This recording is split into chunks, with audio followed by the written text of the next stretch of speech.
The year was 1927. It was along Bayou Lafourche, just outside of Thibodaux, Louisiana. Lafourche is French for fork, and it refers to the deviation in the Mississippi where it splits to go south and create the bayou, and the rest rolls east into the Big Easy of New Orleans.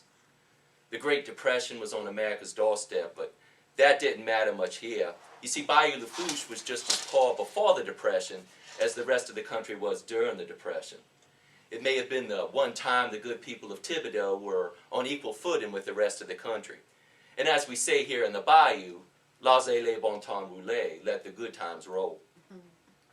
It was along the bayou that a young Acadian woman by the name of Ella LeBlanc, heavy with child and ailing from a pregnancy, sought out the services of a local troubadour, Cajun faith healer.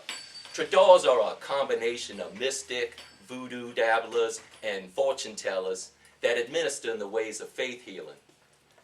This healer was a hunched crone of a woman, and she took in Ella and laid her down on a bedding of peacock feathers. Then she took a mixture of local herbs and oils and mixed them up in a mortar and pestle. And she took the concoction and she spread it on the extended belly of the pregnant woman and began uttering these cantations. Est le chef des hommes le roi. Est le chef des hommes le roi, she muttered.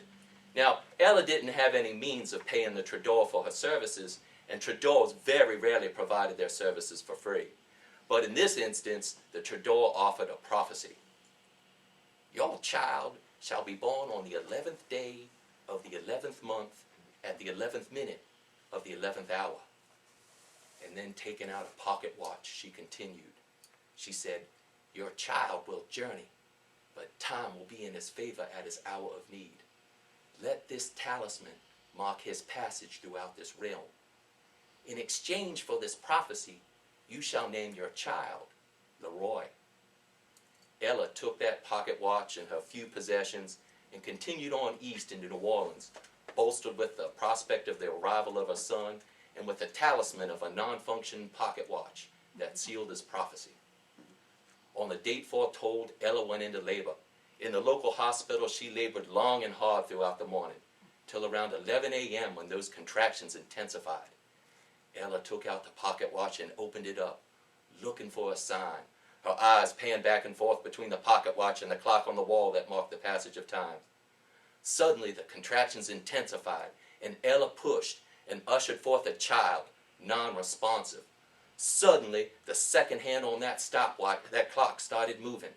Ella looked up to see the doctor attending to a child that was bluish in hue. Time seemed like it went on forever, but it was only 3 seconds. 3 seconds that would become a chasm of eternity in the life of this child. For it was 3 seconds after that child was born, his lungs ushered forth their first breath of air. And as foretold, Leroy LeBlanc was born on the 11th day of the 11th month at the 11th minute of the 11th hour. Now, the young mother ended up finding work in the city, and little by little she built a life for her and Leroy in a humble home outside of Bayou Lafourche.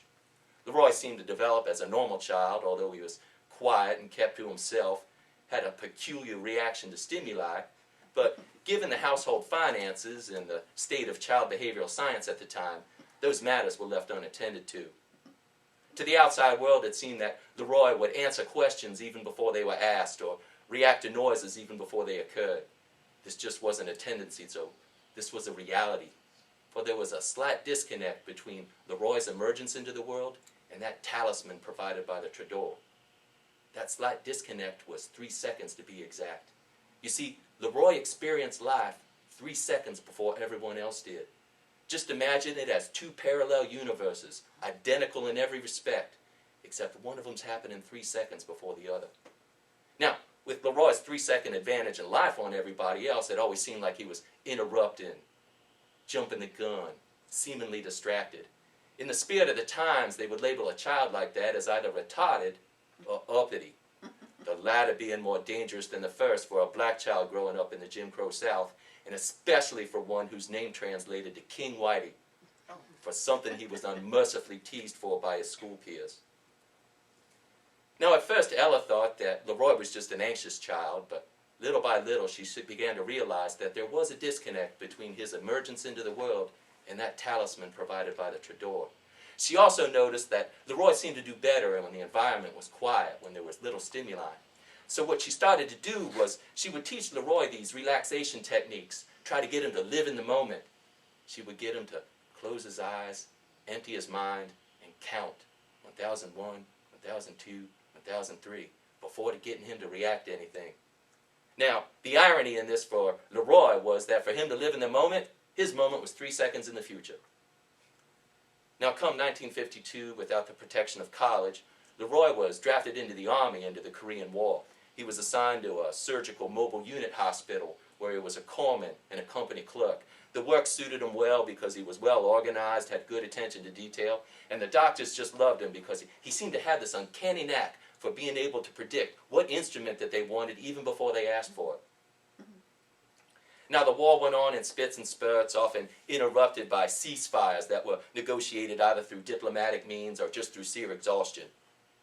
But over time, the enemy began to take advantage of these ceasefires. They would send in a suicide bomber under the flag of truce into that encampment to detonate a bomb. In fact, one day, not too far from Leroy's encampment, there was a fuel convoy that was bringing fuel to the front lines. They were ambushed.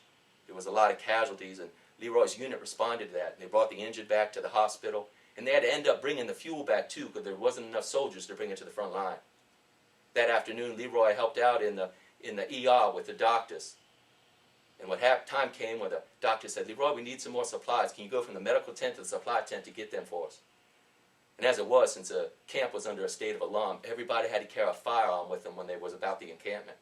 So Leroy left the medical tent, was making his way across the compound, and suddenly, out of the corner of his eye, saw a Jeep break through the checkpoint barricade, making a beeline straight for that fuel depot, recently engorged with all that extra fuel. That Jeep was just getting ready to cross the threshold. Leroy raised his rifle, closed his eyes, emptied his mind, and counted 1001, 1002, 1003, and fired.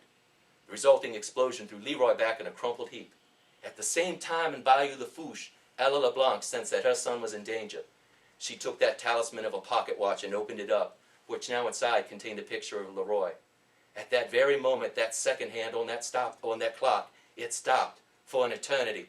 1001, 1002, 1003. It started again.